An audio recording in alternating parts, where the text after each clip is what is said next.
제가 면접 컨설팅을 하다 보면 본인이 진심이 느껴지게 만들어야 된다. 본인의 진정성을 면접관에게 효과적으로 어필해야 된다. 이런 말씀을 많이 드리거든요. 그러면 계속해서 받는 질문이 그 말씀은 알겠는데요. 어떻게 해야 진심이 느껴지는 겁니까? 어떻게 해야 진정성을 어필할 수 있는 거죠? 이렇게 제 질문이 들어와요. 그런 분들에게 제가 이렇게 말씀드리거든요. 우리가 뭔가 진심을 전달하는 데 있어서 가슴을 까서 보여줄 수는 없는 거잖아요. 그렇다고 뭔가 법정에서 증언을 하는 것처럼 어떤 증거나 증명서 이런 것들이 다 있는 것도 아니고요.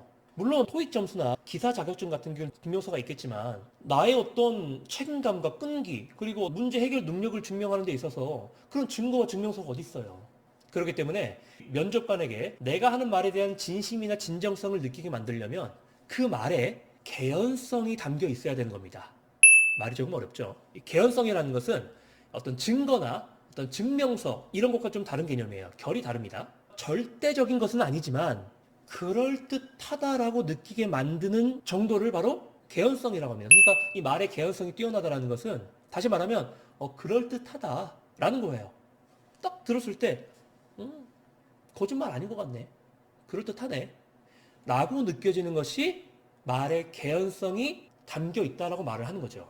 그러면 말의 개연성을 느끼게 하려면 어떻게 해야 하냐? 문장의 구조를 잘 구성해야 되죠. 우리의 몸도 먼저는 뼈대가 있잖아요. 그 뼈대를 근육이 둘러싸고 있고 겉을 살이 덮고 있지 않습니까? 피부가. 마찬가지로 말에도요. 그냥 단어들을 싸지르면 되는 게 아니에요. 말에도 개연성이 느껴지려면 먼저는 그 뼈대, 문장의 구조가 잘 형성이 되어 있어야 되는 겁니다. 예를 들어 볼게요. 면접관이 본인의 장점이 뭐예요? 라고 물어봤어요. 그러면 이렇게 대답하겠죠. 두 가지 표현으로. 네, 저는 책임감이 뛰어나다는 걸 장점입니다. 누구보다 뛰어난 책임감을 갖고 있다고 주장할 수 있습니다. 그러면 이제 면접관 어떤 생각을 하겠어요? 왜 그렇게 생각하죠? 당연히 전 책임감이 뛰어납니다 라고 주장했다면 내가 그러한 주장을 하게 된 명확한 근거, 디테일한 근거가 나와야죠. 상세한 사례, 디테일하고 상세하게 구성을 해야 되는 겁니다. 픽션으로 한번 해볼게요. 네, 저는 누구보다 뛰어난 책임감을 갖고 있다고 자부합니다. 제가 고등학교 때 있었던 일입니다. 학기 초에는 선생님들이 굉장히 바쁘셔서 정신이 없기 때문에 보통 학교가 끝나면 반에 문을 잠그고 그 열쇠를 행정실에 가져다주는 사람을 뽑아야 됩니다. 근데 선생님이 그걸 뽑지 않으셨고 자연스럽게 우리 교실이 방치될 수밖에 없는 상황이었습니다. 저는 그때 저한테 누가 시킨 것도 아니었지만 학생들이 다 나가면 제가 창문을 다 닫고 불이랑 에어컨이나 이런 걸 다 끄고 확인한 다음에 열쇠를 잠그고 행정실에 가져다 주는 것을 한 2달 동안 반복했습니다.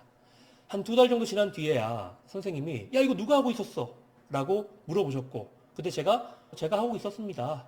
라고 대답을 했습니다. 물론 고등학생이라면 누구나 학교 끝나면 빨리 집으로 가고 싶어 할 겁니다. 하지만 우리 반의 구성원으로서 누군가는 해야 될 일이기 때문에 제가 누가 시킨 것도 아니지만 미리 나서서 그 일을 했습니다. 저는 이처럼 제가 속한 조직에 대한 책임감과 사명감을 바탕으로 맡은 일을 충실히 수행할 수 있는 사람입니다. 어떤 기업에 입사하더라도 이런 책임감을 바탕으로 제가 맡은 일을 충실하게 수행하고 누가 보든 보지 않든 맡은 일을 주도적으로 수행할 수 있는 직원이 되겠습니다. 어때요? 말의 구조가 정확하게 잡혀 있잖아요. 나는 책임감이 뛰어나다. 왜 그렇게 생각하냐? 고등학교 때 이러한 경험을 살펴보면은 책임감이 뛰어나다고 할 수 있지 않겠냐? 오케이. 그래서 뭐 어쩌라고? 이 회사에 들어가서도 이러이러하게 하겠다. 명확하게 그 구조를 맞추면은 내용이 약간 유치하고 부족하더라도 훨씬 더 큰 개연성을 확보할 수 있는 겁니다. 그렇게 되면 면접관을 더 설득할 수 있는 효과가 뛰어나지겠죠. 말은요, 실제로 내가 어떤 경험을 했느냐, 이게 첫 번째 중요하겠지만, 두 번째로는 그 경험을 어떻게 구성해서 어떻게 전달하느냐도 굉장히 중요한 부분이라 할 수 있습니다. 이러한 부분들을 명심하시고 고려하셔서 자서서를 쓰는데 직간접적으로 큰 도움이 되셨으면 좋겠습니다.